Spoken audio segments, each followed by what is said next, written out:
The one thing I want to talk about that we haven't touched on is the growth mindset, right? We talk about this a lot. It's hard to quantify what a growth mindset is. Did you know that when you're raising kids, they've done studies about this, when you're raising your children, how many people tell your kids, you're so smart?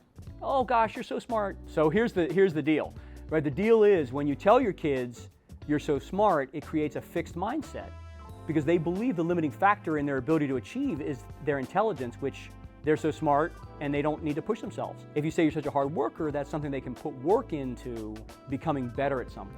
And it's very subtle when you're a child. And then when you grow up, you wonder how people get fixed mindsets versus growth mindsets. But the growth mindset is that I can do anything if I put enough effort into it, whereas the fixed mindset is I can't do that. And we all have a little bit of fixed mindset in us.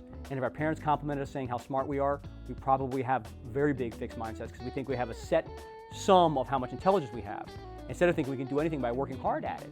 And so what we've got to do is, if you grew up in that environment with a fixed mindset, it's very hard to change it, but you've got to start challenging yourself on a daily basis to have a growth mindset.